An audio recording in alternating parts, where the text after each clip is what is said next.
He was armed and dangerous, a threat to innocent people, and had ties to a white supremacist gang.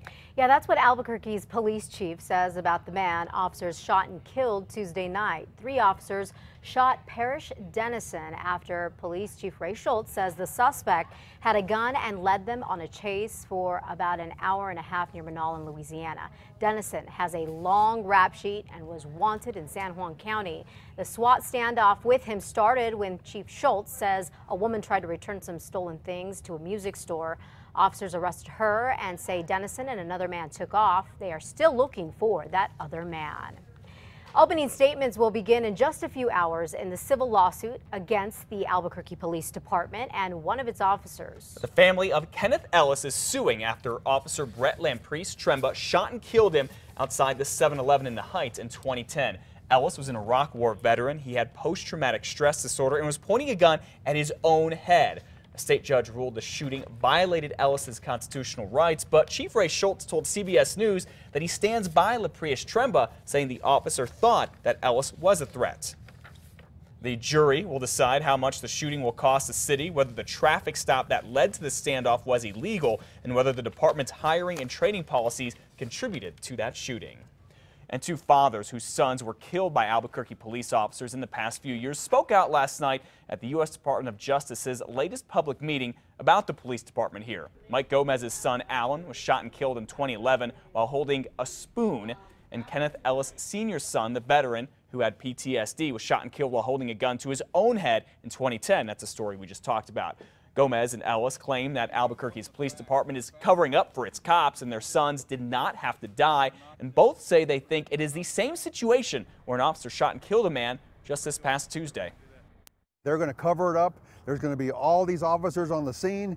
Nobody's going to have their belt tapes on. Nobody's going to have their recordings on. He's going to come up with some excuse.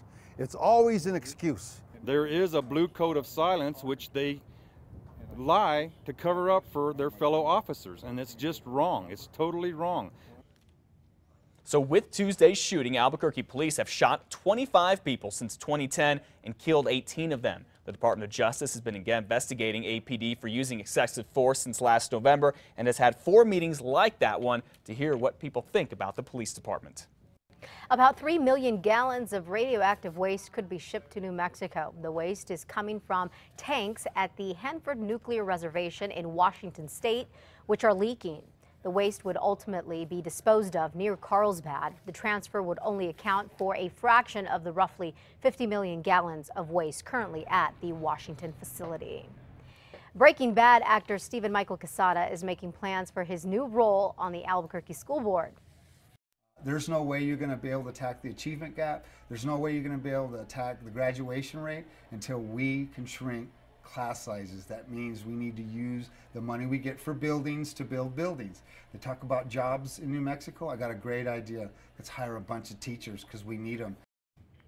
Well, Quesada was sworn in yesterday, ran unopposed in the newly created West Side District where he grew up. Also sworn into their new jobs, newly elected Donald Duran, Lorenzo Garcia, and David Piercy, who were both re-elected.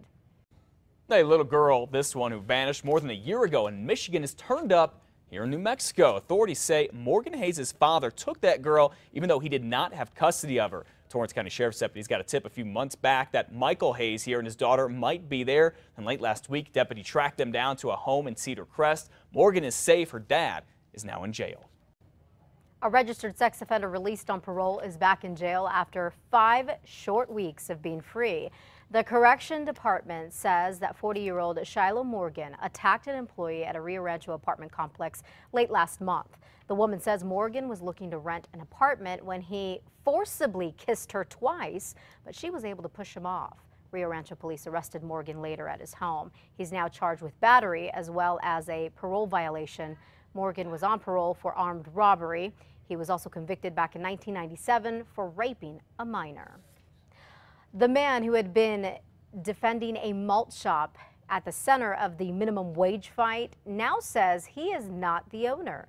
Last week, the city filed a lawsuit against the Route 66 malt shop on behalf of a former employee who says that the owner refused to pay his workers the city's new minimum wage. Well, yesterday, Eric Zeman The man who first identified himself as the owner now claims his wife is the actual owner.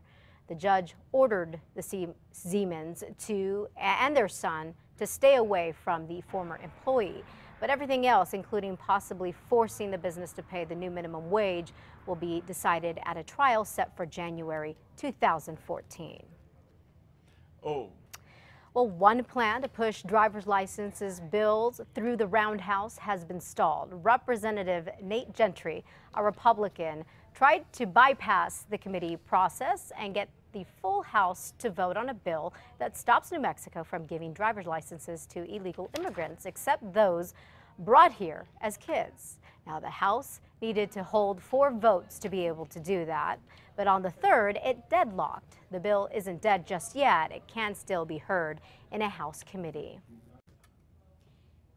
Well, downtown Albuquerque is taking another step toward redevelopment later today. It's a groundbreaking for Casitas de Colores. It's an earth-friendly housing area that's going to be built at 2nd and Lead. You can go check it out at 11 this morning. If you do, just make sure you wear closed-toed shoes. It is a construction site. It's just the latest of a lot going on down there. Remember a couple months ago we mentioned they officially announced that a small grocery store is going to be built downtown too. It's kind of exciting. It is. It's the happening place to be. It's where all the movers and the shakers live.